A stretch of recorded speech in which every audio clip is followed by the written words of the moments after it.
Go ahead and take a seat, guys.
What?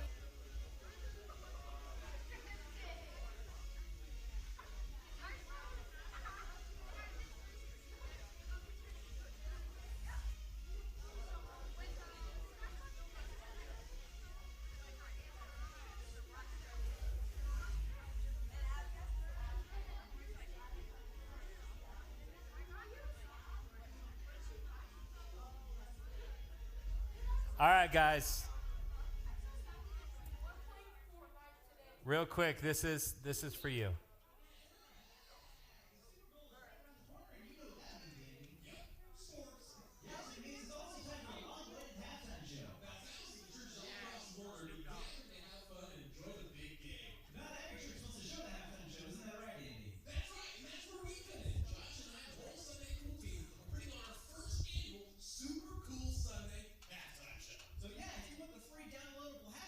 All you have to do is go to sundaycool.com/supercoolsunday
All I can say is that song is hype. I like that song.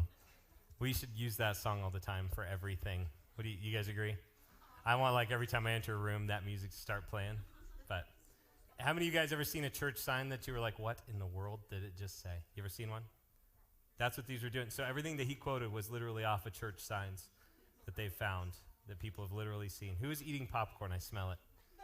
If no one's eating popcorn, this is going to get real weird. Okay, I was like, either someone's feet smell like they've been walking in butter, or we got popcorn. Hey, real quick, here is our link tree. Again, if you're not on with us on any of our social media, or if you would like to check out the RYM store, or if you would like to sign up for Lead the Cause, which is coming up here in July, you can scan this right here, and it takes you to a link tree. What is a link tree? Anyone know? It's a tree with links. Now, it's a line of all the links to get connected to us in so many ways. Now, here's the thing. Some of you are looking and saying, but why would I want to? Because then you know what's going on when it's going on.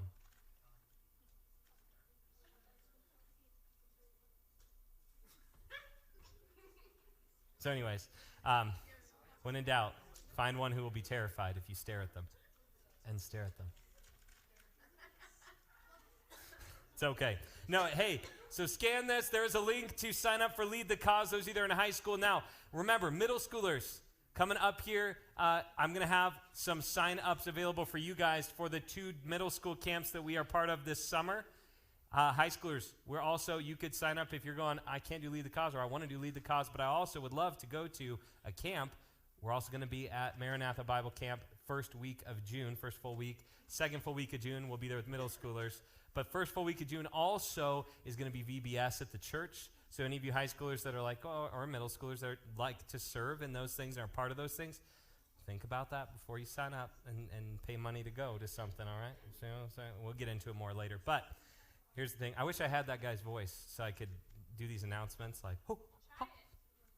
I can't. I don't even want to. I got to watch it like 30 more times. They don't know Walter. So Walter was one of our students for a long time. He was a 16-year-old, 40-year-old. So, and he talked like this, and he would look at you and he'd say, I will shoot you. He would. And yeah, bless your heart. Walter is from Mobile, Alabama. Walter's a pastor right now. So, woo. But no, Walter has the best voice, and he would get up in the morning and he would iron his shirts. Tuesdays and Thursdays was t-shirt days, and he would iron his t-shirts. And then his friends would come over on the other 3 days of the week that he had to dress up that were not suit days, which are the weekends, okay?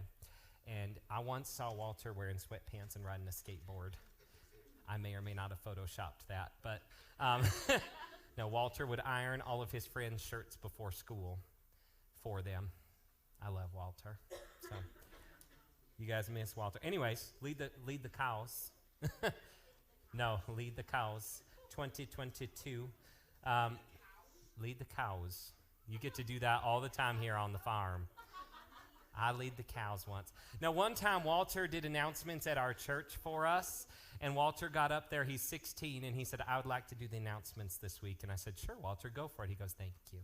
And he gets up there and he goes, if you're a visitor here, would you please stand up? And every new person was like, and Walter said, look at them. And all these people in the church were like, he said, make sure you greet them before they leave. And these people are like, please don't. Okay? Walter never did announcements again, but it was one of my favorite things. Walter, I may have to cut this and send it to you, but at some point, you need to experience what it's like. I hope, Walter, in your pastoral life that you get a Walter. It was actually fantastic.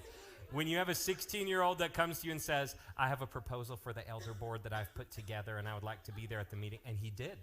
And he would come and he would present really well. Walter, I mean, phenomenal young man, and would show up and do this because he had a passion for people to know Christ and for the church to be glorifying to God. And so Walter did stuff. I told you, he was a 16-year-old, 40-year-old, and I love Walter. And so it's pretty cool. Anyways, Lead the Cause 2022 is coming up. If you did not already sign up for that, even if you're going, I'm pretty sure I'd like to go, I'm not 100% sure, sign up. Scan, sign up. I would like to know right away. Yep, you want to. You want to. It's not even a question. You want to, okay? You want to. All right. Hey, real quick, before we go any further, Aubrey, where you at? There you are. And Luca, because Luca created a contest today. Oh, wait a second. Did anyone bring a friend who was not here last week? Who was not here? Sisters? We'll count it. Come on down. Hey, if you brought a friend who was not here last week, okay, then come on up here with your friend. You have earned yourself an impossible shot. For tonight. Oh, look at this. We got more.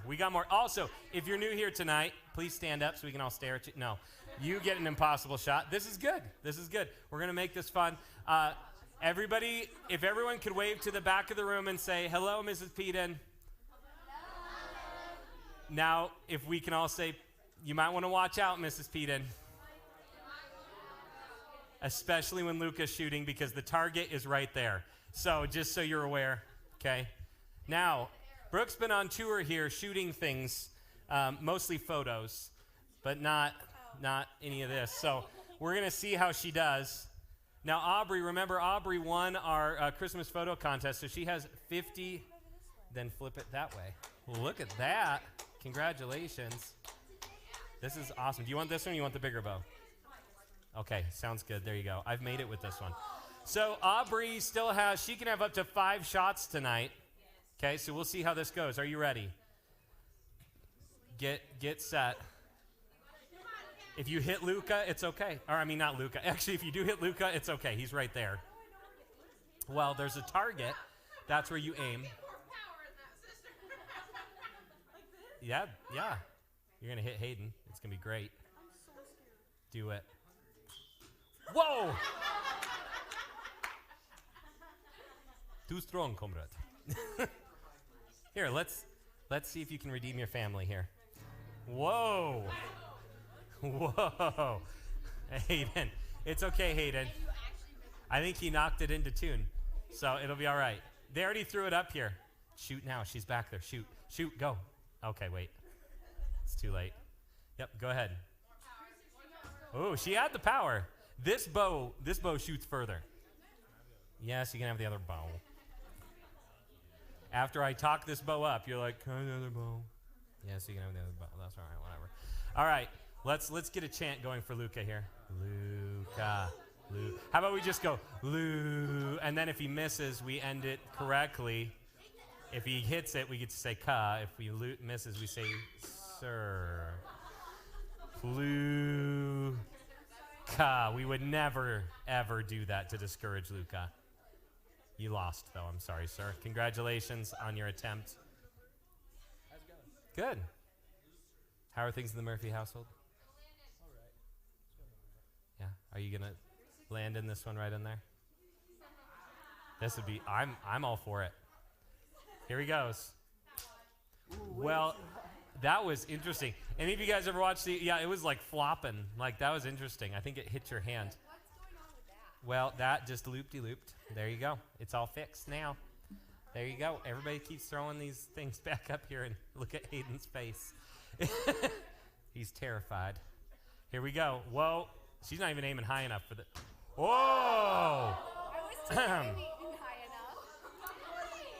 That was really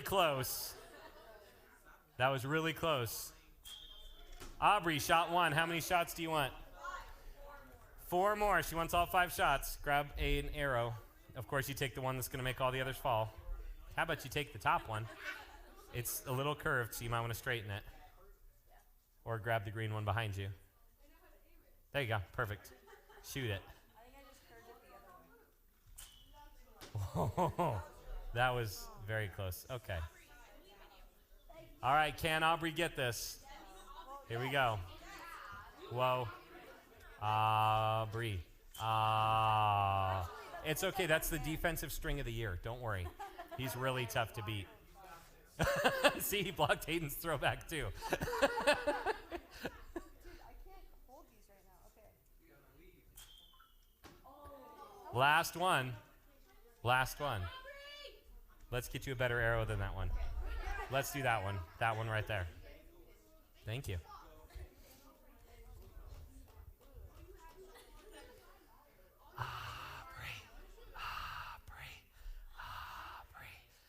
Think of all the dolls you've hidden inside the stage.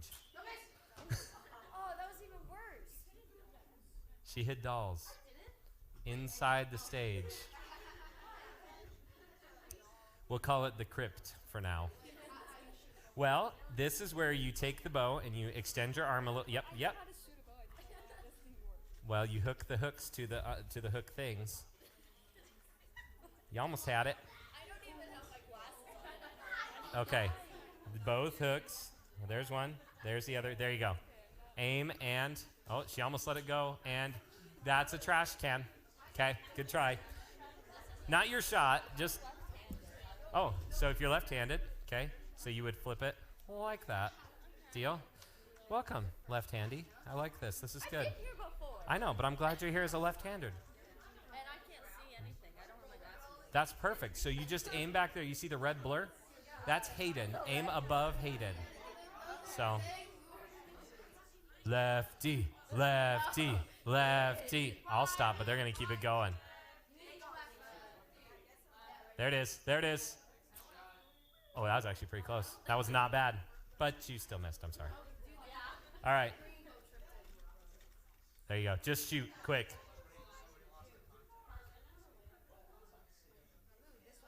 Tripped in. Yeah, he's just a child. What? I don't even understand. Just be like, what's up, Tate? Well, that's sad. Tate, come on, bro. Why'd you dump that water on me? Go ahead and shoot. Let's see what you got. Ooh, missed. Close, though. We're almost done. Can you do this? There you go. Are you a lefty as well? We got multiple lefties, everyone. Give them a left-handed clap. Well, all right. This is good. We've given enough time. Can he? Oh, okay. He had the most power and yet the least bit of accuracy I've ever seen. All right. So here's the deal. What's about to happen? If I make it, don't worry, I won't hit you. If I make it, what are we doing? Janae says, if I make it, we split the pot. But if I accidentally let go right now, someone's going to get really hurt. So if I make it, Janae and I split the pot. If I make it, listen close. If I make it, everyone's phones go in the charging station for the whole night. Oh, right now. Oh, it is so tempting. It is so tempting. Can you catch? No. Okay, here we go. If I make this, everybody's phones go in. Wait a second. If I make it or if I just hit the target? By raise of hands, raise your hand if I hit the target. Okay, that's enough. If I hit the target. I missed. I should have used the other bow because this one. There it's string. Okay, we got to move forward. This hurt. Okay. No, this is good. Okay, real quick. I do have an announcement before we play this game, okay? I have an announcement. It's important, okay? Here's the announcement. This Sunday, we are having a superb owl party. Superb? No, not Super Bowl, sir. No, it's not the Super Bowl. It is a superb owl party, sir. Superb owl. Here's what's really funny is the name Super Bowl is copyrighted, and so any of us that use streaming services are not really allowed to use it when advertising our programming and events. So we use either Superb Owl or Super Bowel. So I decided this time. But here's the thing. We've actually this year, we have invited, everybody's like, Super Bowel. Y'all are super mature too. Super Bowel Towel Song. Hayden, this is your moment. The Super Bowel Towel Song. Okay. Towels, towels, towels, towels. If you eat them, they'll ruin your bowels. Welcome, everyone, to Hayden's Mind. No, here's the thing. we actually have opened this up. We've invited the whole church to come. So there's going to be people here. Here's what I ask. If you come to have fun. I've got different contests that'll be going on throughout it. Even if you're like, I don't like to watch football, I don't like to do any of this. First off, we are going to use the Sunday Cool, super cool halftime show. So the guys that you were just watching, we're going to watch their super cool Sunday Cool halftime show. It'll be fun. Here's the other reason is because I don't want to watch the other halftime show. That's just part of what it is. It's Snoop Dogg and Eminem and and I'm like, it's such a classic youth group mix of artists that we're just going to go ahead and just, in the words of Walter, we're just not gonna. Okay, all right. So, hey, boys, his head belongs on his shoulders, not in your armpit. Okay, all right, thank you. Okay, anyways, here we go. See, Walter, we need Walter here. It'd be more fun. Walter also carried around climate control hairspray, and he had Lego hair is what I called it because his hair was always solid as a rock, perfectly combed over. Beautiful. Hey, real quick, listen up. 4 p.m. Sunday, the doors will open here. The game starts at 4:30, but the reason I want you here around 4 is because there's an over-under sheet that you can fill out to win a prize.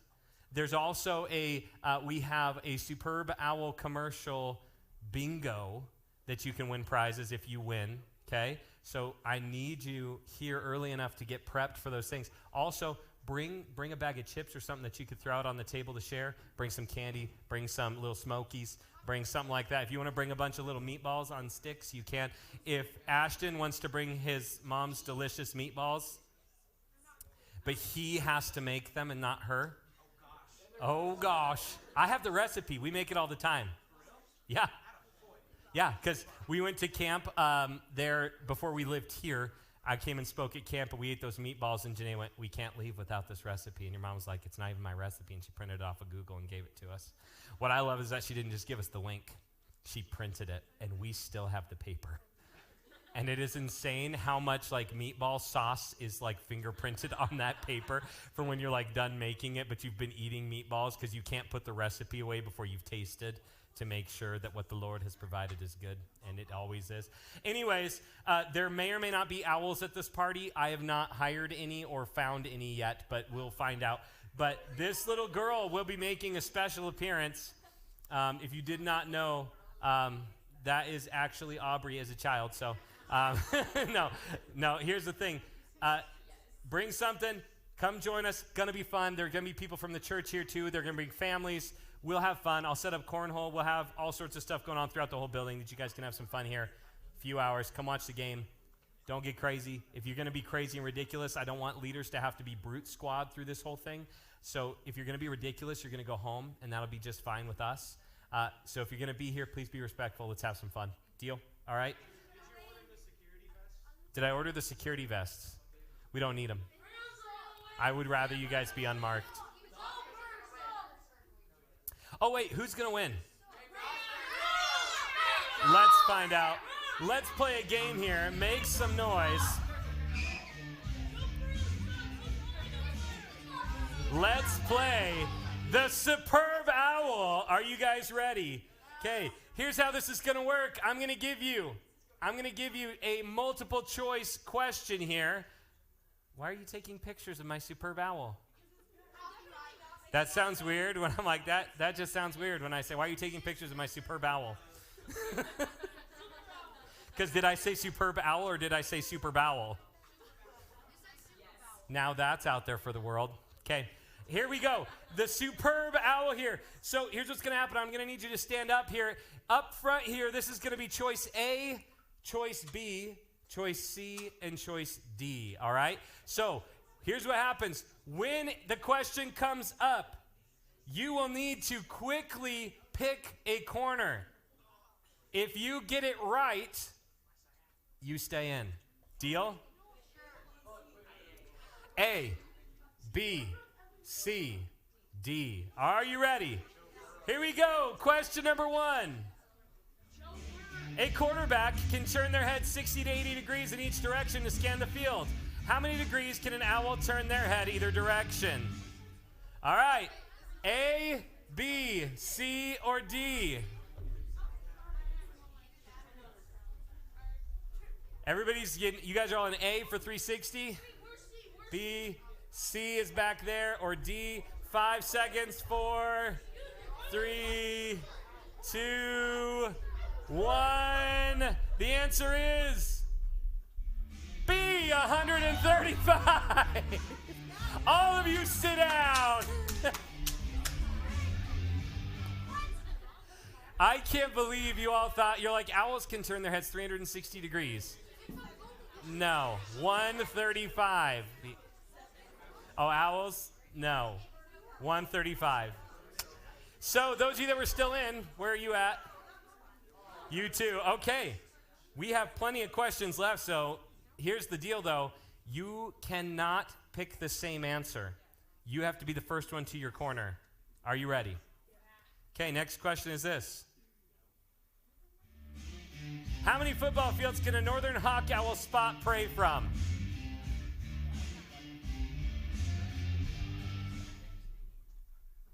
Uh-oh. So we've got A, B, C, and D. And right now they have selected C and D. So they're going 12 to 15. Okay, we're going to find out what this is. But here's the question. Are owls superb? Yes. Here's what's amazing about this owl is the answer is A, which means you're both out. Everyone's back in.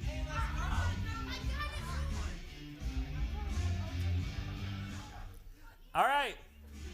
A group of football players is known as a team. What is a group of owls called? All right. A, B, C, or D? A, B, C, or D? Owlet, government, parliament, or Congress? 5, 4, 3, 2, 1. The answer is C, parliament. Congratulations. Everybody else sit down. Here we go. Next question. On average, a football weighs 1 pound. How many footballs worth of Gophers does an average owl eat a year?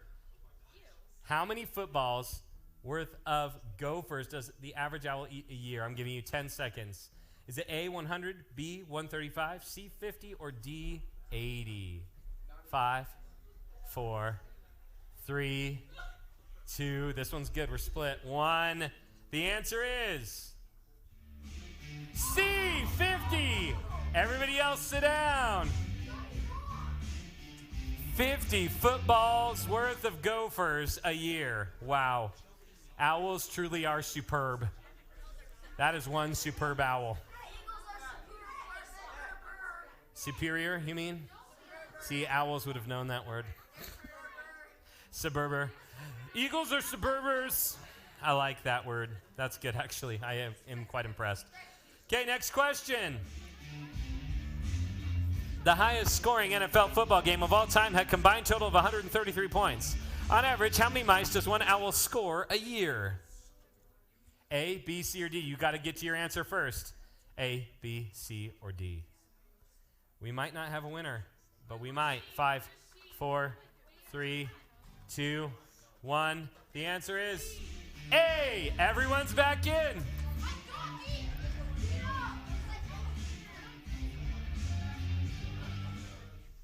All right. Next question. Someone's got to win, and if no one wins, that's just going to be sad. Quarterbacks seem like they can do everything. Run, catch, block, throw. What can't an owl do? A, swim, B, chew, C, fly, or D, hoot? Hoot. A, B, C, D.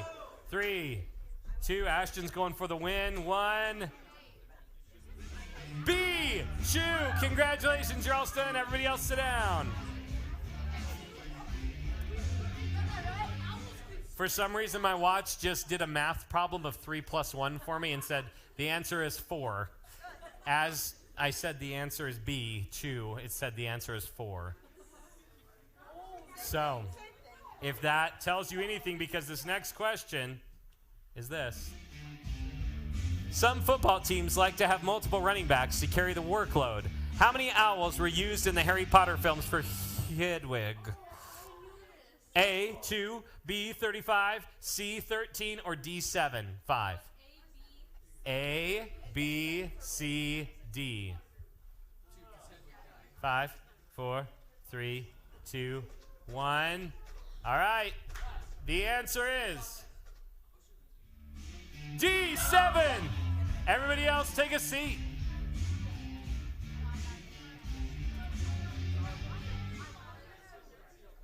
This is perfect. All right. Our last one's in here. Here we go. It seems like teams have new jerseys almost every other game. How many times a year does an owl molt their feathers?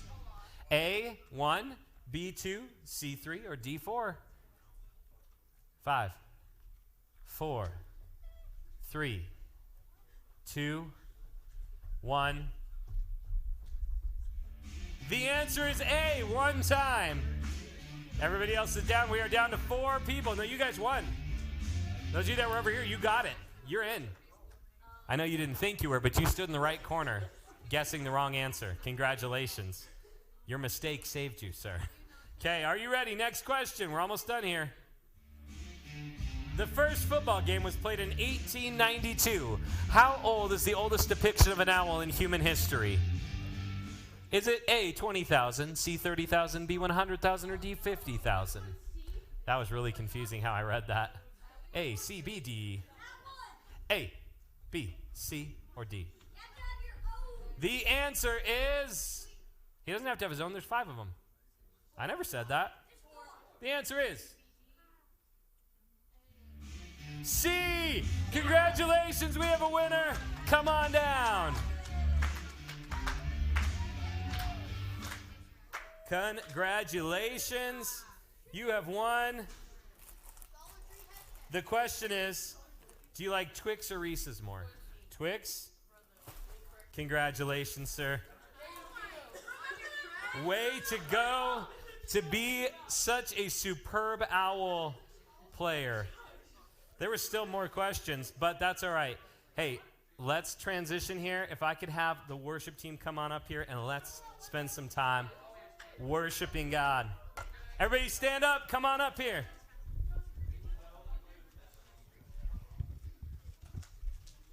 Talk to me only a little bit that time.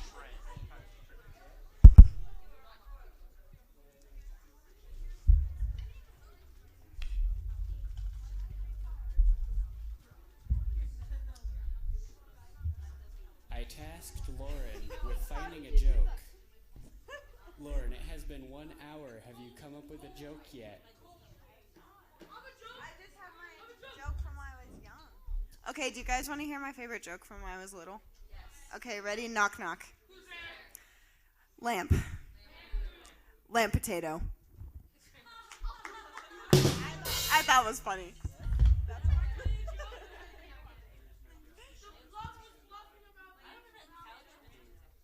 Couch potato? I always did lamp potato, and I would like do like big explosions and be like lamp,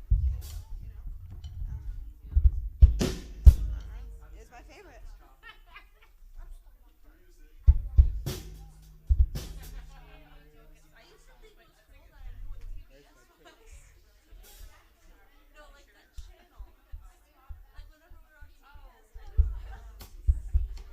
Okay, you guys ready for some worship? In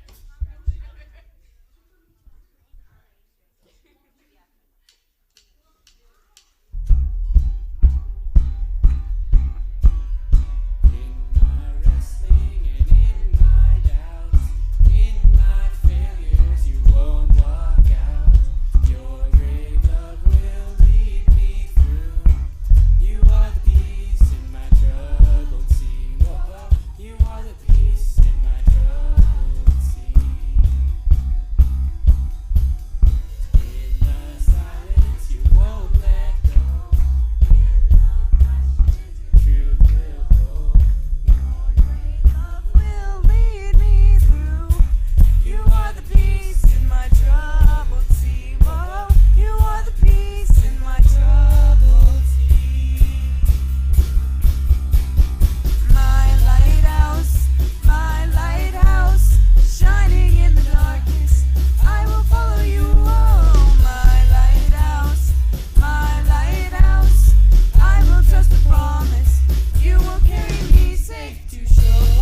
promise keeper, light in the darkness, my God, that is who you are.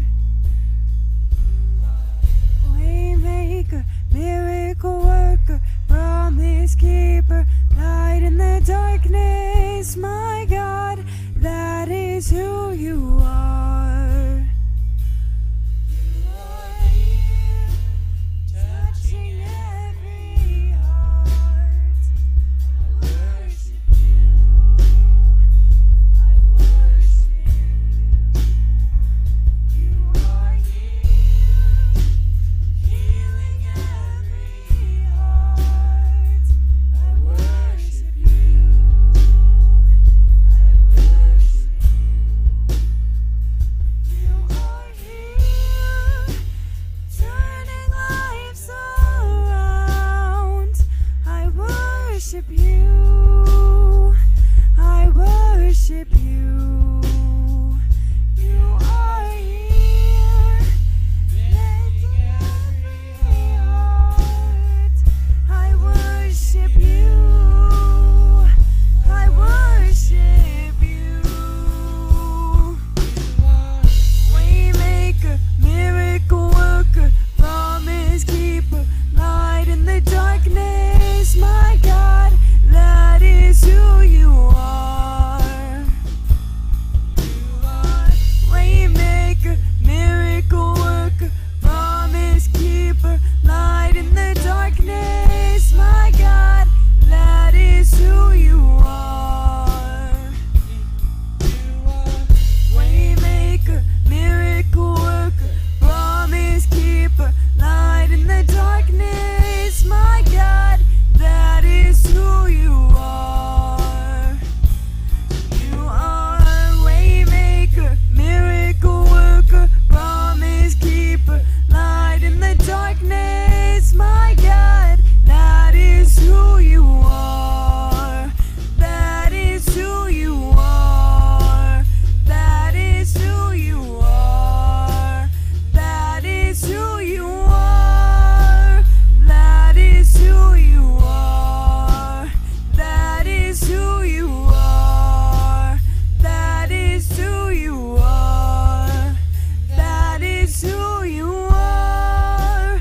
That is who you are.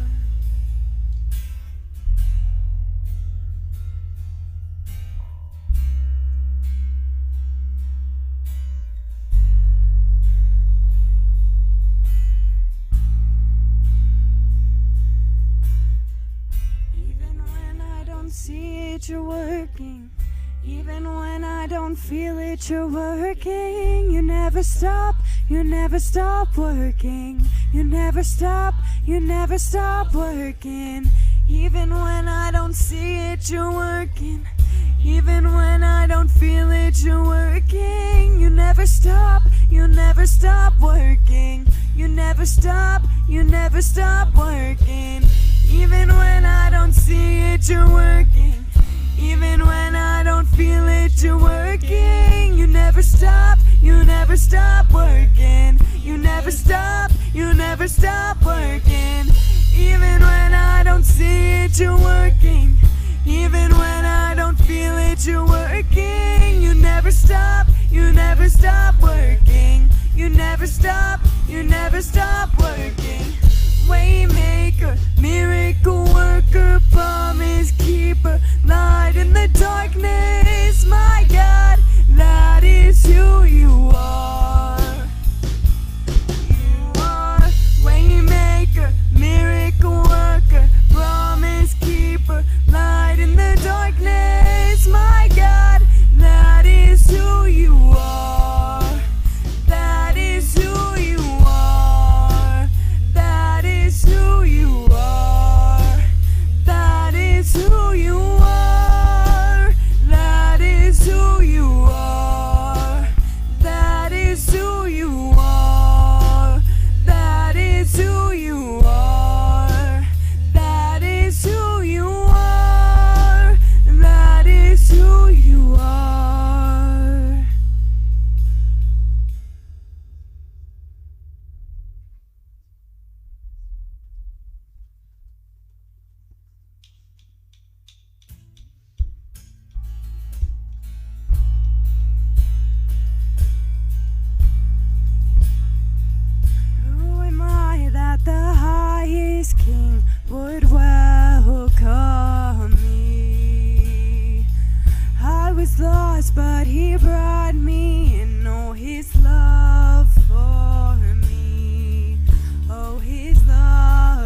Jesus died for me. Yes, he died for me. Who the Son sets free, oh, is free indeed. I'm a child of God. Yes, I am. In my Father's house, there's a place for me. I'm a child of God. Yes, I am. I am chosen, not forsaken. I am who you say I am. I are for me, not against me. I am who you say I am. I am chosen, not forsaken. I am who you say I am. You are for me, not against me. I am who you say I am. Oh, I am who you say I am. Who the Son sets free, oh, is free indeed. I'm a child of God. Yes, I am. In my Father's house, there's a place for me. I'm a child of God. Yes, I am. In my Father's house, there's a place for me. I'm a child of God. Yes, I am. Lord Jesus, we just thank you for the time that we could be here tonight, and we hope that everyone can have a good time and learn something to take home with them through the week. In Jesus' name, amen.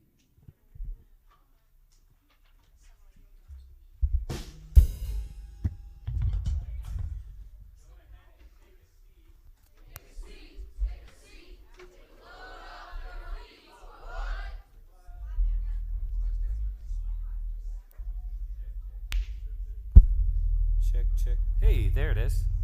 Hey, guys, we have something special tonight. We're going to do things different. I know every week I'm like, hey, we're doing things different. Because every week it's like we're doing things different. That's okay. Hey, I'm going to turn on these lights here, and then we're going to do things different. Okay? Are you ready? Are you ready? No. Good. I love the attitude. We're having tons of fun with this microphone. Tell me if the sound of crackling microphones bothers you.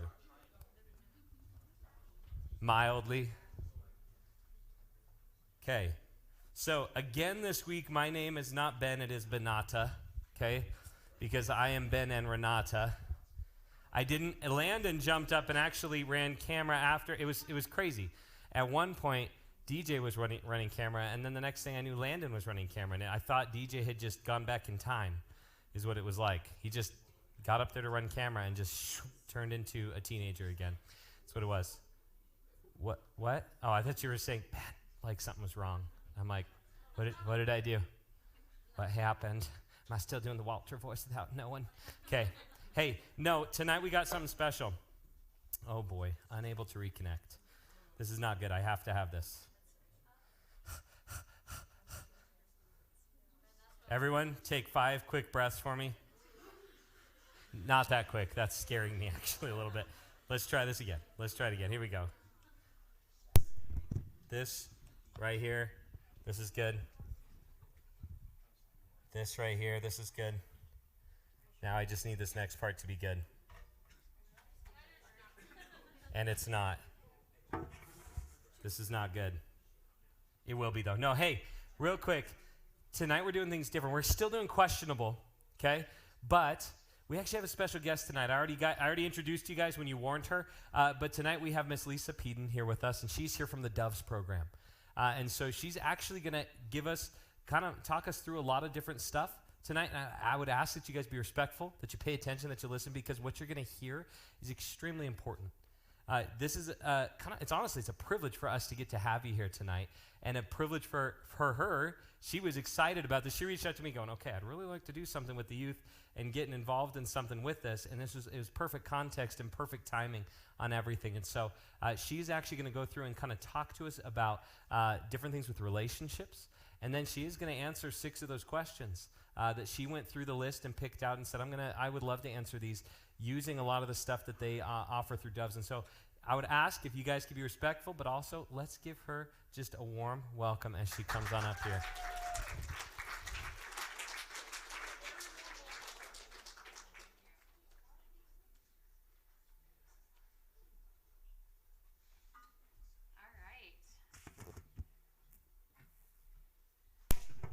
I am super excited to be here tonight. This is something that has been on my heart for a really long time. And Mitchell Berean is my church home and has been since we moved here when my daughter was a baby. And so the opportunity to talk with you guys tonight, to me, it feels just amazing. And so I wanted to just tell you a little bit about the DOVES program and just kind of talked with you a little bit today about relationships. So DOVES is an organization that helps people of all ages who are dealing with abusive relationships or have experienced sexual assault. So we provide a lot of crisis services to people who have gone through that stuff, but we do a ton in the community to try to promote healthy relationships because we want to make sure that everybody knows what makes a relationship healthy and how they can be a great partner. So we're actually going to start off with a game. Are you guys ready for a game? Yeah. All right. So I'm going to actually ask the leaders to go back to the stand where the camera is, and there's like some handouts, and everybody's going to need a handout and a pen, and then we're going to have a little bingo game. All right. But it's a little bit unusual bingo, but we're going to wait till everybody gets the paper so that everybody has a fair chance to win. Okay? All right. So on one side of the sheet, you're going to see a bingo card, basically. All right. Well, and so what I'd like you to do is take that half sheet of paper, and I want you to read through each of the boxes and circle the 5 traits that are most important to you in a dating partner. Okay? So when you get your sheet, I want you to look at that, read all of them, because there might be more than 5 that you like, but pick up the 5 most important things, okay? All right. Once you've got that done, I'll wait for everybody to get a sheet of paper here.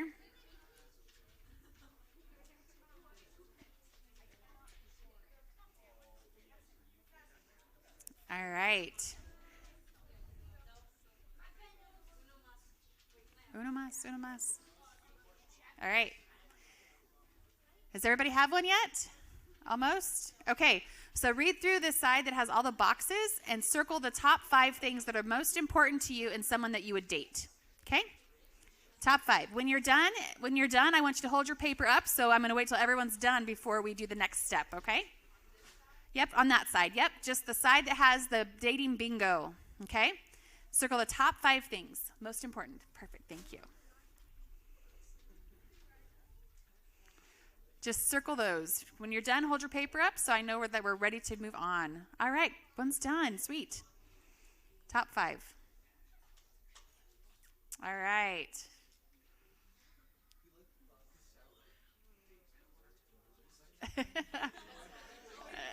Yeah, just hold it up because I want to make sure that everybody has an equal chance for the next part. So when you're done, hold your paper up. All right.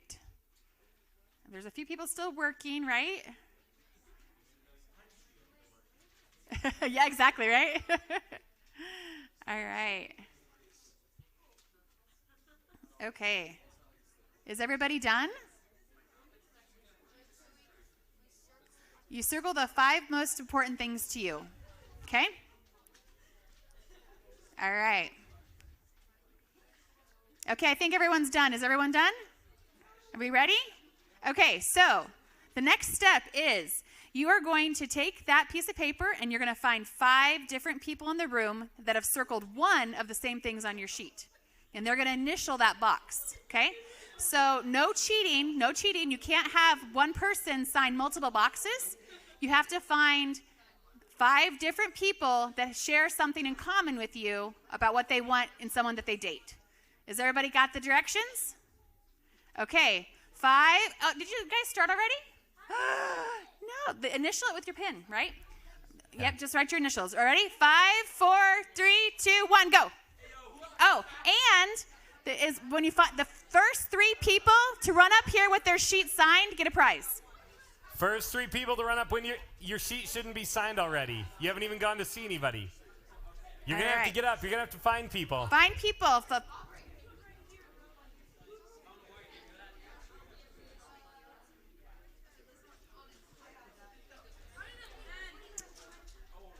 All right, once you get your sheet signed by 5 different people, run up here, and the first 3 are going to get a prize.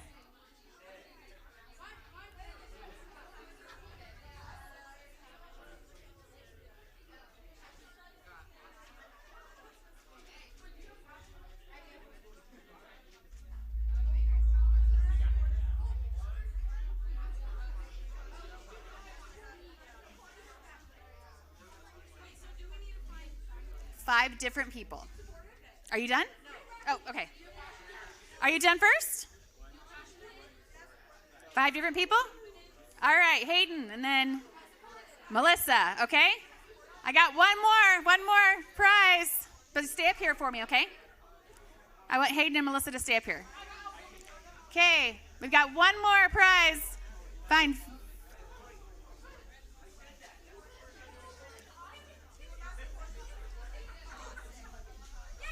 All right, I think you were next. Okay. All right, and what's your name? Brooke. Okay, so I've got Hayden, Melissa, and Brooke, right? Okay, so everyone else, find a seat. But I'll have you guys stand up here for just a second. Go ahead and take a seat, guys. All right. She gave it to me. All right. So Hayden was first up here, I think, right? I think so. Really close. Okay, so Hayden, I want you to pick one of those things that you circled and tell me why it's important to you. Probably honesty because it's hard to do things if you're not honest. Okay, so honesty is one of those top things for you. Okay, perfect. Thank you. All right, pick your prize out of this wonderful bag. We've got Reese's peanut butter M&Ms, my very favorite. And then we have regular M&Ms. No, chocolate drops. Okay, which one do you want? All right, perfect. Okay, Melissa came up here second. What was the most important thing for you on your 5? A good listener. A good listener. Tell me why. Because there needs to be good communication and just listening to each other. So. Right, so listening to each other is a big piece of communication, right? It's not all talking, right? So you want someone that's going to listen. Great job. All right, pick your prize. All right, and Brooke, right? Okay, tell me that. Where'd you pick? Mine was intelligent. That's important to me because I want to be able to have a conversation with someone and have them understand. Fantastic. That's great. All right. It looks like that you get the chocolates. All right. Fantastic. So what did you guys think when you looked at that list? Were there things that you were like, why is this on the list? Was anything like, who cares about that?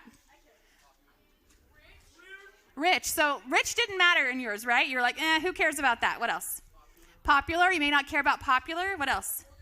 Older than you, right? So everybody is going to have differences in what they think that was going to make somebody a good partner, right?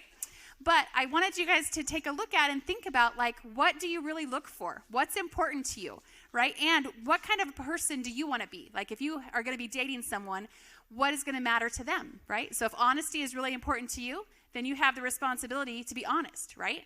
And so when you think about that, those are some of the things that make a relationship work. And so we're going to watch just a short video clip next that's going to go over some of these. Hopefully the video is going to work. Ben's working on it, right?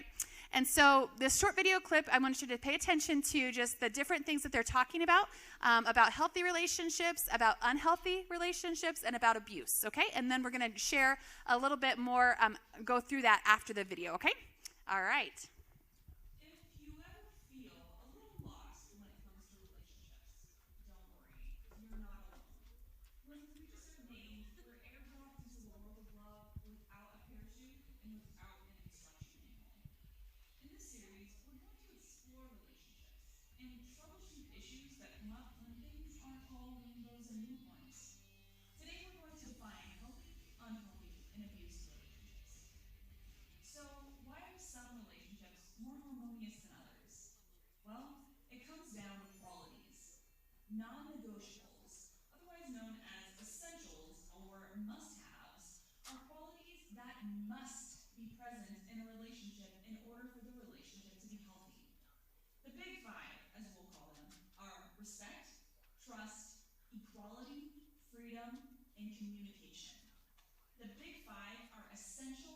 non-negotiable must-haves because together they make up physical and emotional safety.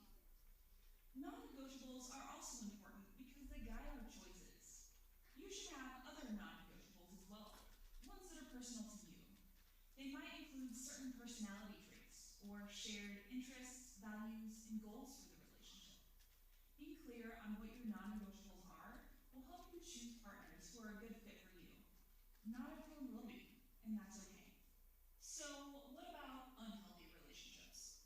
Healthy relationships should feel safe and fun, whereas unhealthy relationships feel dramatic, frustrating, or unhappy much of the time.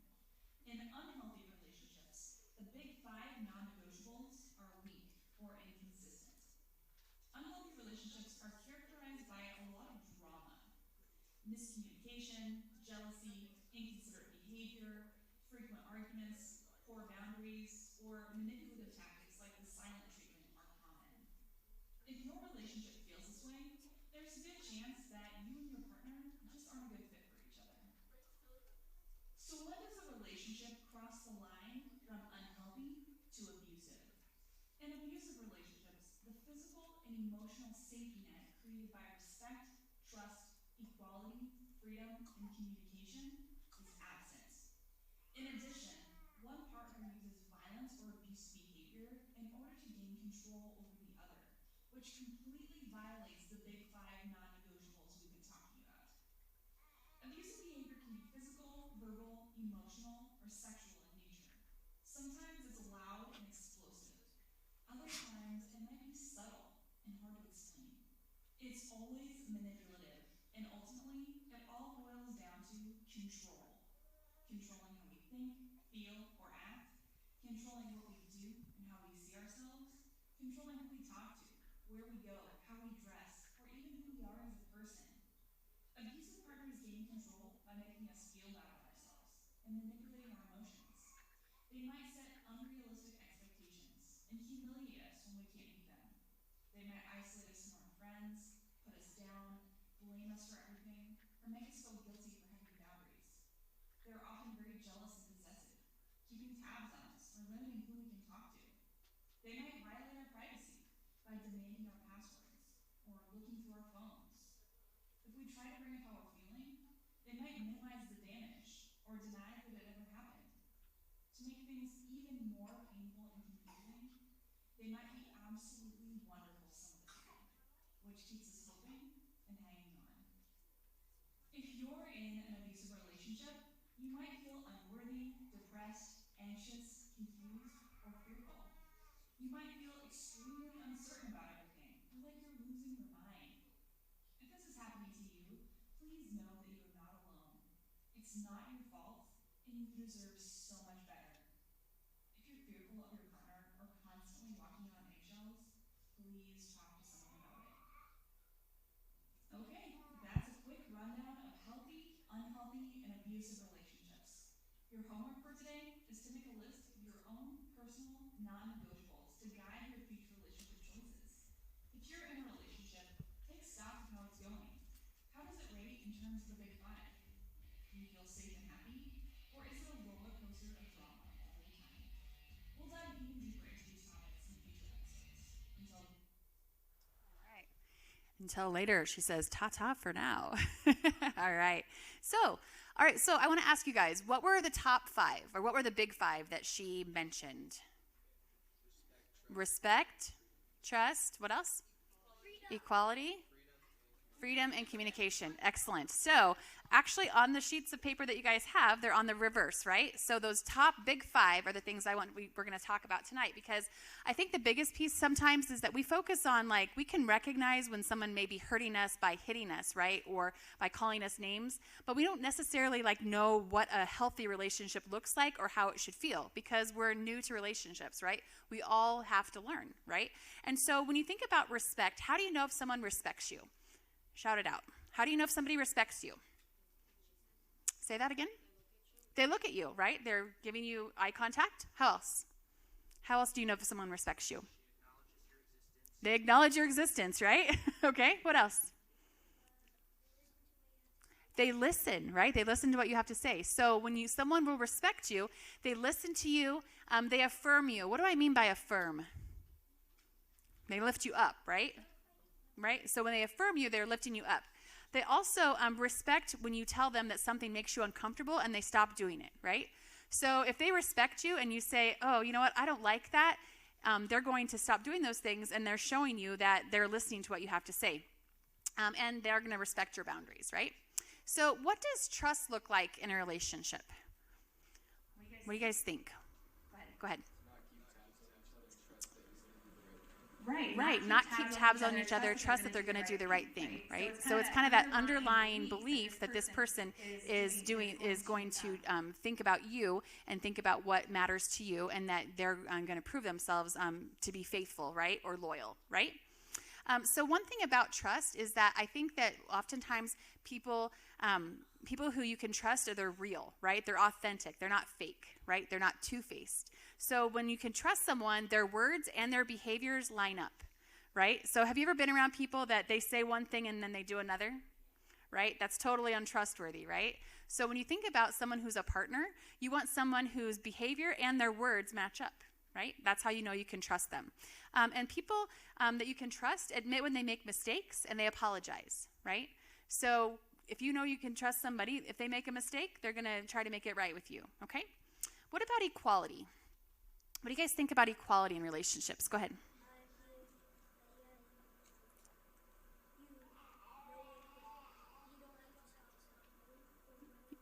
Right. So you don't have to stalk their phone, right, if there's equality, and that can be trust as well. Okay. Did you have somebody else have their hand up? No, you forgot? Okay. All right. Did anyone else have something to add about equality? Go ahead. Exactly. So there's a mutual thing, right? It's like you share time together, and they share time apart also. But equality to me also means that you feel seen and you feel heard and you feel appreciated, right? They share compatible goals, like you have the same goal for the relationship, right? And when there's equality, there's compromise when necessary, and you share responsibilities or tasks, right? So it's not all on one person to do everything in the relationship. Does that make sense? So it's not all on one person to do all of the calling, all of the texting, all of the planning anything, right? It's not on one person to take care of any other responsibilities and things like that. And so when there's equality in the relationship, then you know that you are on an equal field with them, right? When I think about unhealthy relationships, it's like one person puts themselves clear up here and they put their partner clear down here, right? So and that's the unhealthy, right? But when you think about a healthy relationship, you're going to be on the same level, right? You both have the same importance, right? You both have the same value, okay? What about freedom? Freedom in relationships ties into having your own time apart, right? And having time together.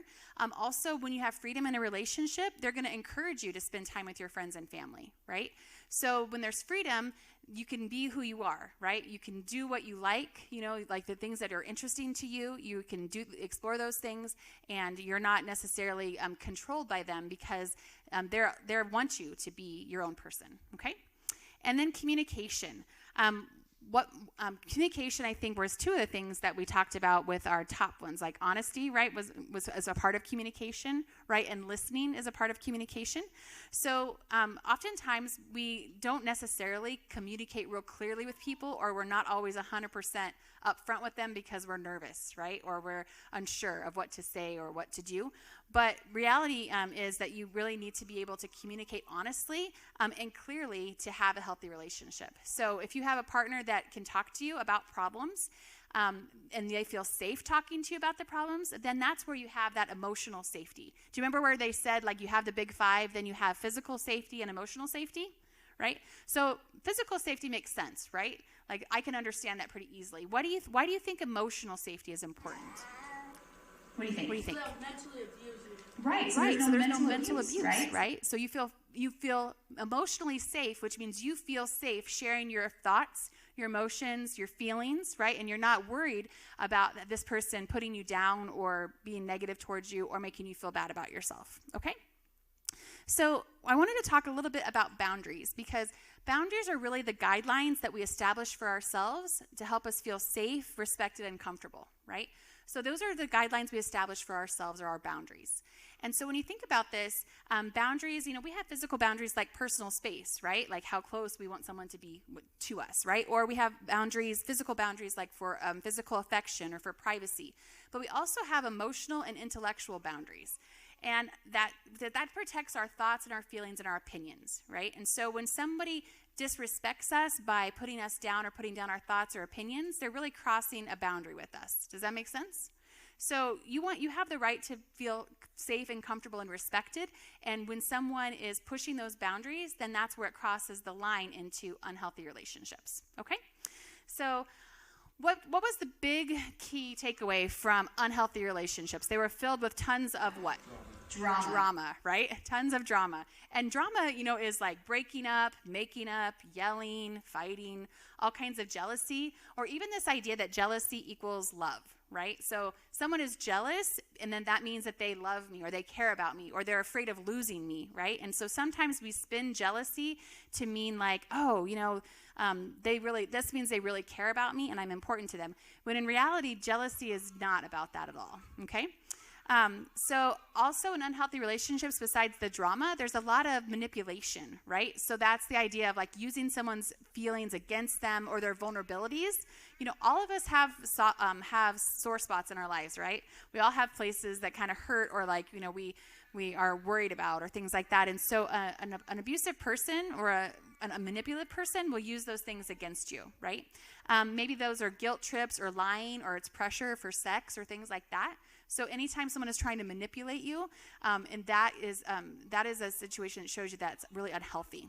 And then when it crosses the line to abuse, this is where it crosses the line with disrespect, right? So disregarding someone's feelings, opinions, ideas, or wishes is where disrespect comes in.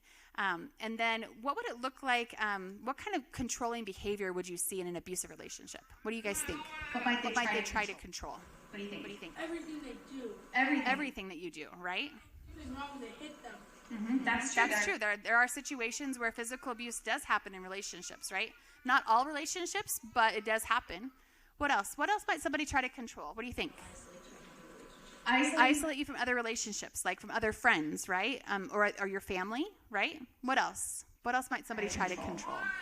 What do you guys think? You have an answer? They might try to control your phone. Control your phone, right? Exactly. Okay. What else?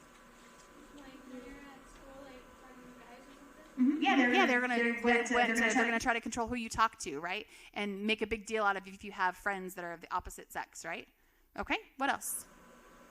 They might even control like what kind of things you can wear, right? I know that seems kind of silly, but unfortunately, that's part of jealousy. Sometimes, is people try to use their jealousy to control other people, and that's what makes it abusive.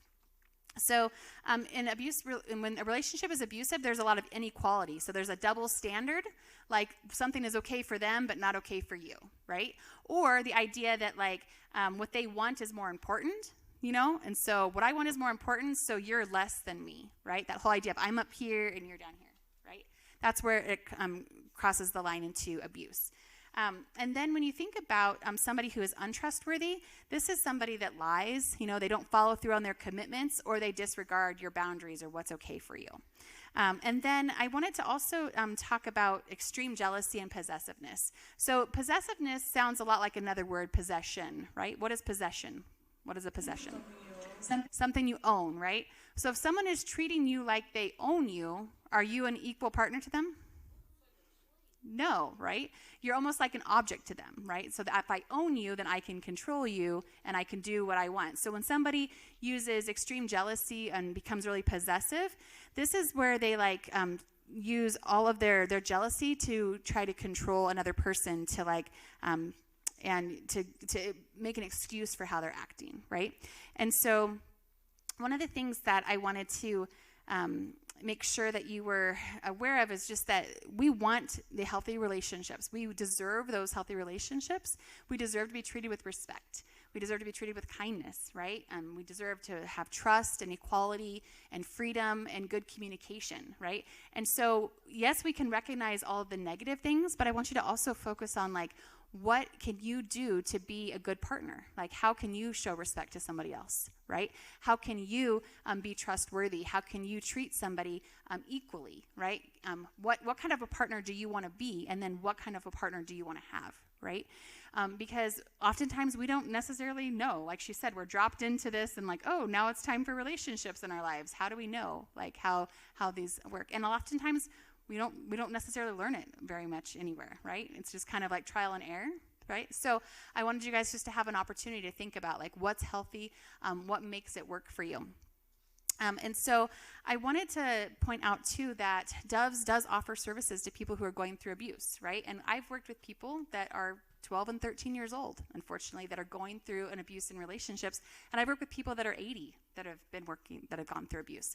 So it's not something that like only affects people of certain ages, or somebody's too young or too old to be dealing with this. Doves offers those services. So I wanted to make sure that you guys know how to contact us and like how our services work, because you may not need it for yourself, but you may need it for somebody else. And so Ben created a QR code that goes right to our website. So I would encourage you to take a picture of that or scan it or whatever so that it has our information, because we have a 24-hour text line and we have a 24-hour helpline.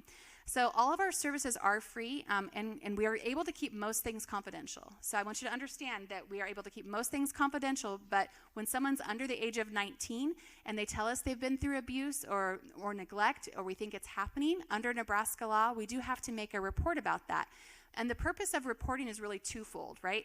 It's to help youth who might be in immediate danger or risk from continued abuse, and it's also to help a youth get access to resources like counseling and support, right? So the purpose of that reporting is to help, right? But it can be scary, right? And so that's why Doves is there to talk through it with somebody and do all of those things. So just realize there are limits to our confidentiality when you're a youth, but that doesn't mean that there's not help available. And we want people to get help and to be able to be safe. So I wanted to just say thank you so much for tonight and for participating. I've had a great time talking with you. And I would encourage you to use the sheet that we provided to make the list of your own non-negotiables. And so you deserve to be treated well in all your relationships, whether those are friendships or dating relationships. And so I wanted just to make that point for tonight. All right, thanks. Awesome. Well, hey, we're not quite done yet. Like I said, we're going to take some time to do some questionable here while we've got the resource of Doves with us. Sorry, that was like a bassy step. Where did it go? There you go. Ooh. Cool. Why? I like it. It's thundery. Hey, you know, one of the things that I love about what we just heard and what we just got to go through, is it still going? Okay, I'll stop it. I'm sorry. It's done now. Okay, there it goes. It's going to start growling at me again, I know. No, one of the things that I love about it is I kept hearing this thing that said, you deserve better than that. And here's what's hard for a lot of us is we go, okay, why do I deserve better than that? And you look around in the world, and it kind of is hard to define that reason why. But what I love about being in church, what I love about Scripture is it tells me why. And here's why, is because you have value because you were made in the image of God. And so every single one of you deserves to be treated better than that, because you were made with value that does not change based upon what happens to you, what's said about you, what's done to you, what you do to yourself. That doesn't change your value. And so as we go through these questions, if you've been doubting that, wondering about that, going, I'm just not sure, you keep saying, I deserve better, but I don't know that I do, you need to realize every single one of you does. All right?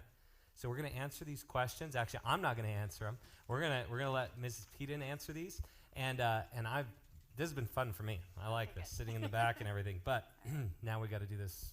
This is the hard part. Are you ready? The hard part? Okay, I wrote out my answers because I wanted to make sure that I got it exactly right. Perfect. I put them in random order to freak it. No, I'm no. kidding. Here we go. Let's jump into question number 1 here. Hopefully I got these right for you. Question number 1 was this: how long is an appropriate time to know someone before you like them, like boyfriend and girlfriend?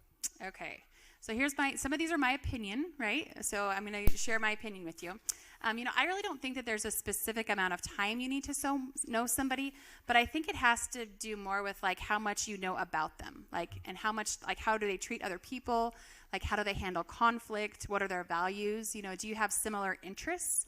Like, you can learn things about people by observing them in groups and at school, activities, camp, things like that. So to me, it's not necessarily a certain time frame. It's like, how well do you know them? Like, how well do you get to spend time with them? And so one of the things I would offer on a personal note is like, my relationship with my husband was long distance when we were dating, and that was really hard because I didn't necessarily get to observe him in like with his friends, you know, or like how he did different things and like how he handled stuff. And so like there were things that I didn't necessarily know how he handled stuff because we dated for so long, like apart before we were together. So long distance relationships can work, but they have their own challenges. So I think getting to know somebody and how they treat others is, to me, the biggest key, because if they're treating others with disrespect, when are they going to start treating you with disrespect, right?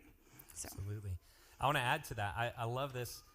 You guys are a generation, though, that has typically now has most of your relationship happen on your device. Mm-hmm. And here's one of the challenges I want to give to you is how many of you guys have ever had somebody treat you a certain way over the phone and then in person treat you totally different? You ever been there? Mm-hmm. Yeah.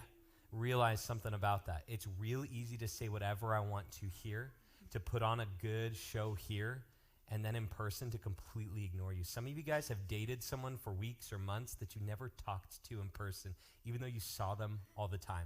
Or maybe they're not even from your area, but you met them online, and you get this whole persona of stuff that you're like, yeah, they're great, but you don't actually know. So I just want to encourage you to really think about some of these non-negotiables, as maybe it needs to be that we actually communicate face-to-face sometimes. Right. Because it's important. It helps you because you want to see them. You want to see how they react and respond without the opportunity of anywhere for them to hide, for your sake and so that they can see you too. Mm-hmm. Awesome. All right. Excellent. Well, let's jump to the next one here. It kind of goes right along the same lines here, but why is it so hard to wait for a boyfriend or girlfriend? So I think it's hard to wait because we were created for a relationship.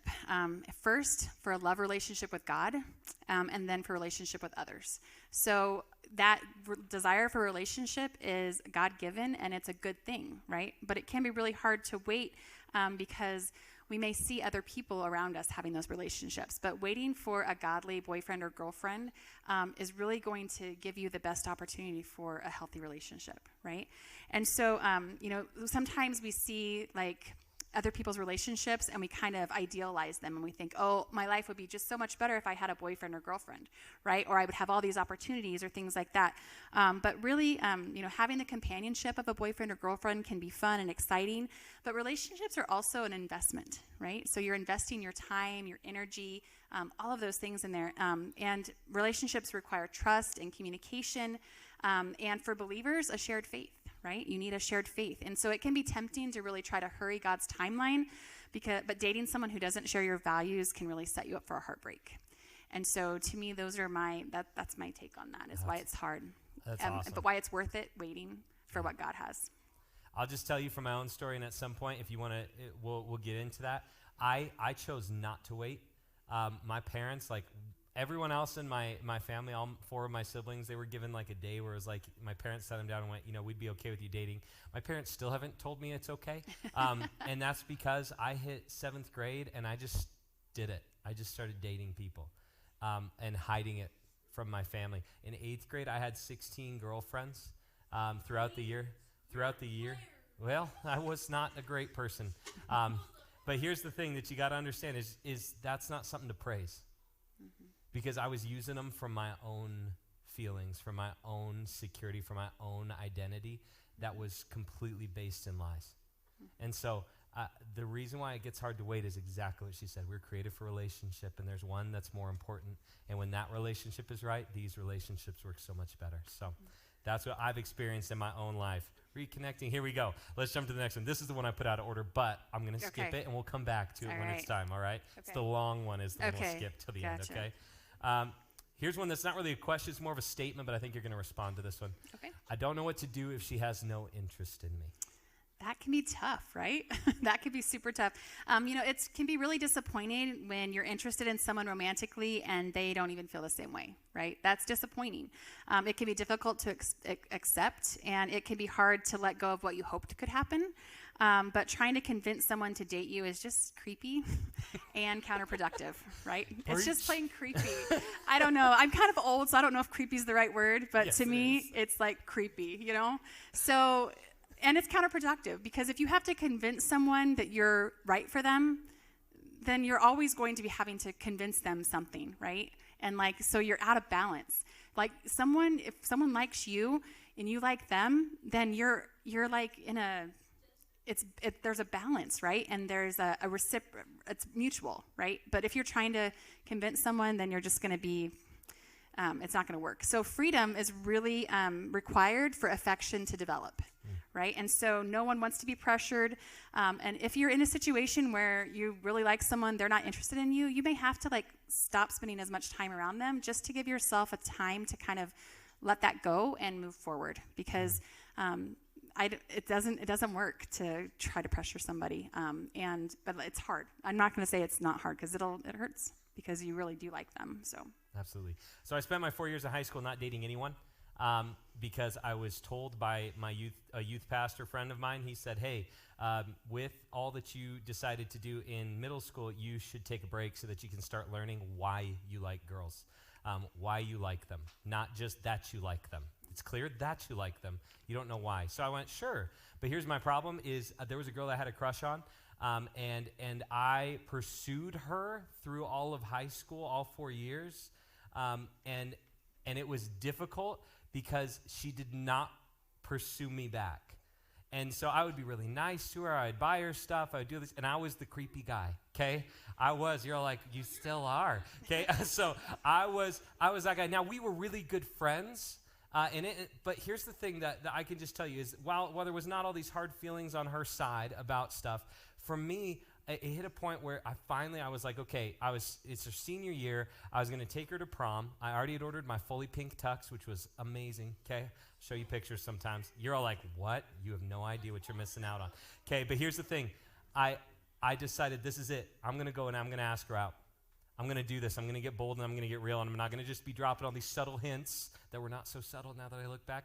I am going to go and actually have this conversation right now with her. And I drive over to her house, and as I'm pulling up just about a block away, trying to get up the nerve, I see her come out of her house and get in the car with another guy from another town to go on a date.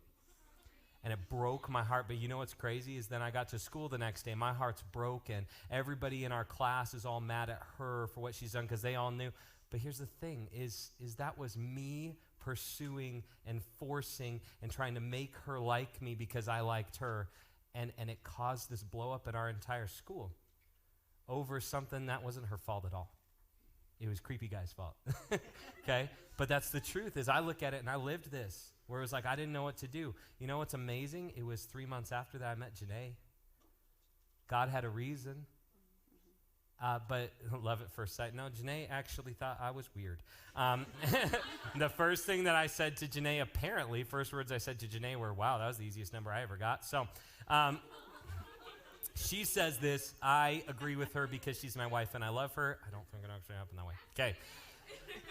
So anyways, now that that's out in front of us here, I'm sorry, I'm adding to this just because I have personal experience. I want you guys to know, like, I have personal experience with these things in the wrong side of it all. That's why I wanted to share so that you understand, yeah, it does happen. It does look, there is recovery from these things. If you're like, yeah, that's been me, it's okay. Realize it now so you're not realizing it when you're in a place where you're going, oh my goodness, it's far too late. This is a big one, guys especially, because here's the other thing that happens for us is you get insecure, and in insecurity, you can go two directions. You can get depressed or you can get angry. And when we get angry, we'll start being forceful, and we get in trouble. We get depressed, and we start thinking less and less of ourselves and not seeing the value that God has placed. And then either way, the enemy gets a foothold and starts running us in a direction we're not supposed to go. Girls, you do this too. Guys, we are more insecure than we want to admit, but you need to know for yourself that's kind of where it's at. We got to wake up, realize these things, all right? You have more to be on. Add, or you want to jump to the next one? Not on that one, but we can go to the all next right, okay. This is a good one here. Why do I get super overprotective and jealous with my girlfriend? All right. Well, it actually kind of ties into what you were just sharing, because this is the thing I think about. Like, jealousy is a natural human emotion, We all feel jealous at times, right? The key is how you handle your jealous feelings. Jealousy often stems from our own insecurity, right? Our own insecurity about ourselves, our own insecurity about our relationship, right? And so maybe we are insecure about the relationship or ourselves. Maybe we've been cheated on in previous relationships and we don't want to feel that pain again, right? So that is kind of where those jealous feelings come from. But the thing is that we are responsible for our own jealous feelings and how we handle them, and we can't use our jealousy to control another person. So I wrote it out really nice here. I'm just going to read this. So sometimes people use their jealous feelings as a way to control their partner, who they talk to, who they spend time with, what they wear. They want to look at their phone or want to know where they are all the time, and this really crosses the line, right? Those are those boundaries. So each of us is responsible for dealing with our own feelings. It's not our partner's job to limit themselves to keep us from feeling jealous, right? And so I think that's where I see the biggest downfall, I think, especially when I've talked to other youth in junior high and high school, is that jealousy feels like attention, right? But it's a negative attention, right? And so you don't want someone to be trying to limit what you're doing because of how they're feeling. They need to figure out and how to work through those feelings themselves. And sometimes we get overprotective because we think like someone might try to steal our boyfriend or girlfriend, right? So, but no one can steal your boyfriend or girlfriend. If your partner cheats or breaks up with you to date someone else, then they weren't the right person for you, right? So we may think, well, I'm going to get in a fight with this guy or this girl because they're talking to my boyfriend or girlfriend, or I'm going to get really upset about this because they're going to steal him, or things like that. But really, that's not the case. If they are not, if they're going to cheat on you, they're going to cheat on you, and you're not going to be able to necessarily stop that from happening by trying to control them, right? And so that's my 2 cents on being overprotective and jealous. Recognize that it's a normal feeling, but you have to handle it in a way that's not harming your partner, and figure out, maybe talk to someone about your jealous feelings, because the insecurity, like you said, then can lead to anger or can lead to depression, and that's no good. Yeah. I carried insecurity into Janae's and my relationship, and so in that there was always jealousies that would come up on both sides. And here's the one thing that I want to challenge you guys on, because I hear so many of you guys talk to me about this, where you'll mention, oh, I'm talking with this person, and I'm talking with this person. And your guys' idea of talking with, here's the thing that you got to understand. Me as a married man, if I was married but I'm just talking with some other girl, is that okay? So why is it okay for you to talk to 3 or 4 girls or 3 or 4 boys? Why is it okay? No. See, here's the problem. You say that, and what you just did is you completely ruined any chance you have with any respectable girl in the room. You know why? Because they don't want that. Guys, they don't want that. They don't want a guy that every girl wants. They don't care about that. Girls, the guys don't want you talking to 20 different guys or 3 different guys or 2 different guys. You got to be, here's the thing is, we talked about some non-negotiables, and one of them is trust. The other is communication. See, here's what's amazing is when something made Janae jealous and she communicated it to me, I was then able to start building trust by living in a way that earned the trust in that area. But if she didn't communicate and just got angry, then I'd get insecure and I'd get angry, and then it didn't work. But when I had something that made me jealous, we communicated. And we had to learn that, didn't we? And it was a rough road for us. It took us a lot of years. And there was, for her especially, a lot of questioning of whether or not I was the right person, even into our marriage. And that was difficult. And she still some days looks at me and goes, I don't know about you, okay?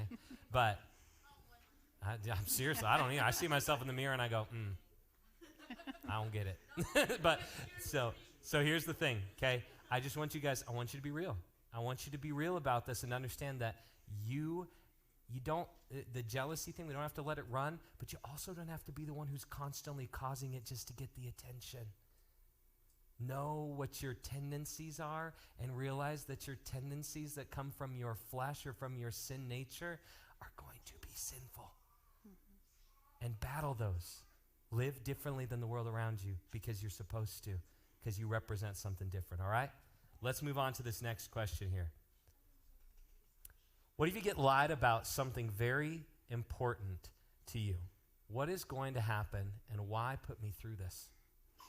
So I wasn't 100% sure the meaning behind this, but the way that I looked at this was like just like if when someone lies to you, it makes you really question everything about your relationship with them.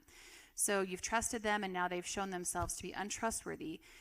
They may have thought that lying wouldn't hurt you, or that they could avoid a bigger problem by lying. People lie for various reasons. So like, why do they put me through this? Like, they lie for various reasons, but the result is the same. You're hurt, and your relationship with them is damaged.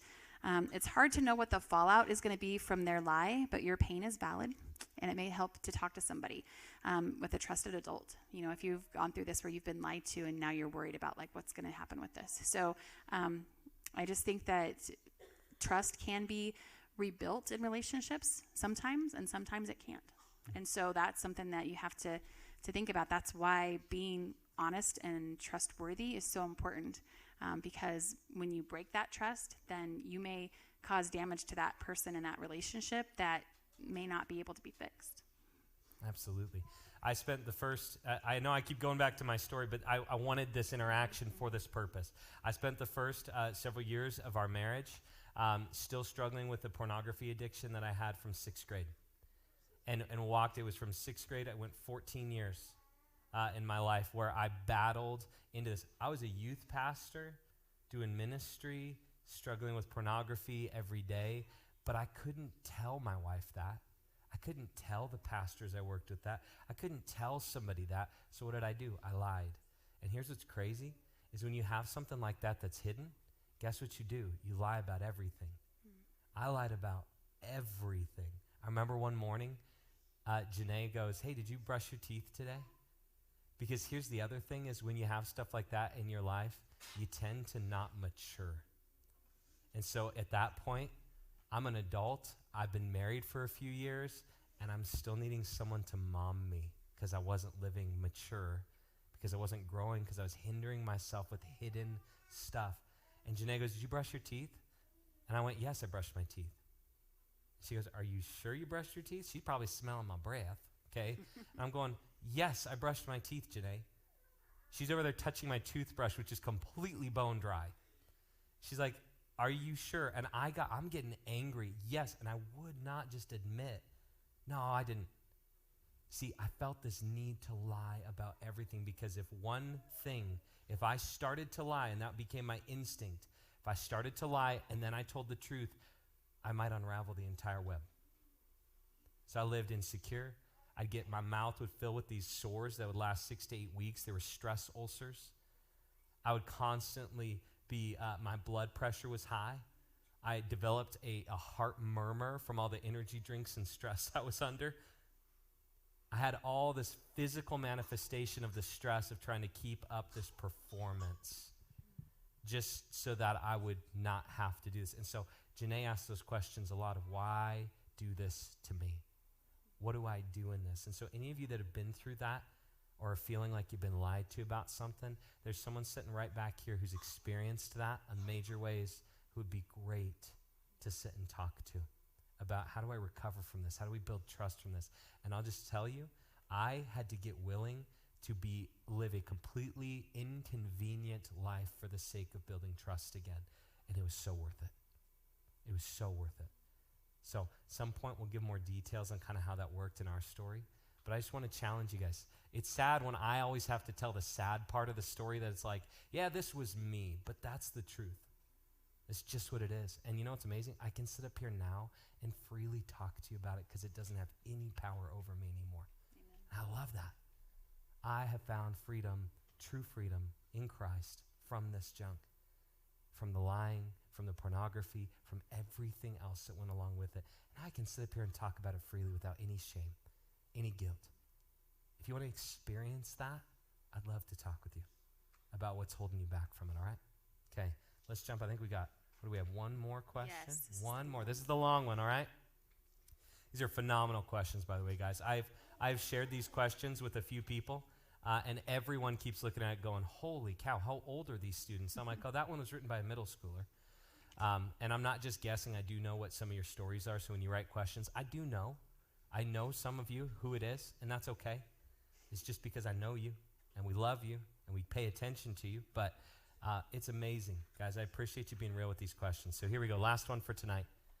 When someone hurt another person by a bad habit, but then changed their ways, how do you tell the person who was hurt that the person who hurt them has changed and still loves them?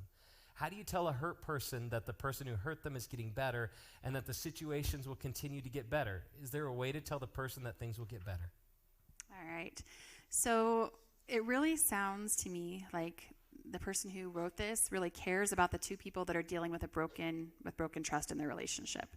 And they want to see things work out. So this question comes from a heart of caring and of love for the two people. And like I said before, sometimes, it also sounds like this person might be feeling like they need to be the middleman, right, in this relationship. And I would caution about putting yourself in the middle, okay? Because the broken trust in the relationship is something that they're going to need to work out for themselves. Sometimes trust can be rebuilt, and sometimes it can't. I think it would be okay to tell the person whose trust was broken that you've seen some positive changes in the person that hurt them. But it's really up to the person who broke the trust to communicate their feelings and show that the person that they hurt, that they've made lasting changes. So I hope that makes sense. It's kind of a long answer. I can read it again. But the biggest thing is that I hear the heart behind this question, and it breaks your heart to see these people not getting along and seeing that their relationship isn't working. But your goal is to really stay out of the middle and just allow them to work it out. And to me, that's my biggest takeaway from that. Absolutely. For me, in situations like this where I hurt Janae over and over again, what I ended up doing, as the one who hurt them, I invited some people into my life as accountability to walk with me. Mm-hmm. And whether or not Janae decided to give me trust back that could not be my goal anymore. I had to start doing what was right because it was right, not because of the reaction I was going to get or the reward I was going to earn or the response that I might receive. I had to do what was right because it was right, and it was to honor God. And when I started focusing there and had people who offered accountability, they didn't stand between Janae and I constantly go, no, Janae, come back. No, Janae. They looked and said, we can't convince her, and you don't deserve for her to be convinced after what you've done. All you can do is pray and trust that God can heal her heart and that you can be worthy of her trust. And I had to earn that. And so I agree. Putting yourself in the middle of this, it's not the place. But maybe one of your friends, maybe your friend's the one that hurt them. He can come alongside in accountability and say, hey, instead of trying to fix that relationship right now, let's just help you walk out of what this pattern was that caused hurt, what these actions were, in the best way that you can. Maybe your friend is the one who got hurt. Maybe you need to sit down and weep with those who weep and mourn with those who mourn. Maybe you need to care for their heart and not try to constantly fix, but to just be. Sometimes we need that. I know how often Janae, who sat alone through most of our situation, needed that and didn't get it. And it would have been super helpful and healing for her. And so I just want to encourage you, think differently. And if you want a little more advice on this, come grab one of us leaders that are here. We'd love to talk with you specifically about how you can help in this situation, all right? Well, can we give Miss Lisa Peden a hand and thank you for coming? Huge. Just a huge help. I'm going to put this back up here real quick. This is the DOVES program. You guys, go ahead. Yes. So on there, the little sheets of paper that you have, we have our text line on there as well, because one of the things that came out of the pandemic is we realized that people wanted to text, right, to reach out for help. And so texting, of course, is not confidential because we have your phone number, right? So just remember our confidentiality stuff. But also think about, like, you can reach out by text. We have our website, and our phone number is on here as well. And so we're really there to be that support and to listen. And we know sometimes that people have gone through things in the past that they need to talk about now. And so it doesn't matter if it's happening now or it happened in the past. Our program is there to help because everybody needs a helping hand to walk through and to walk through healing. And DOVES is not a faith-based organization, but I really do believe that God is the healer. I believe personally that God is the healer of all of these things, and that it takes time and it takes a willingness to renew your mind with the Word. And so when you've been hurt and when you've been through these things and you have this tainted image of yourself because of what you've experienced, that's not from God. And as Ben said at the beginning, you are valuable because you are God's creation. And anything that anyone does to try to take away from that value is not from God. right? And so when you, so we're here as an agency to help people, but there's also wonderful, great resources within your church family as well to get help and assistance. So my goal is that everybody walks away here knowing like, hey, like this is what a relationship looks like. This is how I should be treated. And if someone's crossing any of these lines that I've set up that make me feel comfortable, I don't need to deal with that. I'm not in a committed relationship where we are committed to working all of this out. Like if you may have to get out if it's not safe. So just something to think about. Absolutely. Thank you so much for sharing all that. Guys, I want to remind you, this relationship, we talked about one that needs to be lined up first before any of the rest of these work. And for some of you, it's going to be news. But here's the thing. You were created for that relationship with God. You were created to be in that relationship. But you're separated from it by sin. We shot at the target back here. We missed the mark, right? Nobody hit it. That's what sin means, is to miss the mark. We fell short of God's glorious standard, is what Scripture tells us. He had a standard perfection, and we fell short. And because of that, we're separated from God. We try to do good things to fix it. We try to re-hit that mark. It doesn't fix it. Sins, they can't be removed or taken away by good deeds. It's not about good deeds. God didn't require good deeds. He requires the shedding of blood for the forgiveness of sins. So paying the price for your sins, Jesus came. He died in your place, and he rose again, defeating death, and now has the power and authority to give you new life. For everyone who trusts in him alone can have eternal life. Everyone, everyone, everyone. No one too far gone. No one that doesn't have enough value. No one that's not worth it. He saw you at your worst. While you were enemies of God, God demonstrated his love for you in this, that while you were still a sinner, an enemy of God, Christ died for you, paying the full price that you owed to God for your sins. And so everyone who trusts in him and him alone can have eternal life, and that life with Jesus starts the moment you put your faith in him and lasts forever. So as you think about this, if you realize that you don't have that relationship with God that is offered to you freely through Jesus, by putting your faith in him, the full weight of all it takes to save you in his hands, then before you leave tonight, grab one of us leaders. We want to talk to you about that. That's the first and foremost reason why we're here, is that you would know that truth. We're going to close tonight by taking all you guys, we're going to go downstairs together. Girls, you're going to stay up here, and we're going to get a chance to kind of break down and discuss some of this stuff on a little personal note in a safe situation, all right?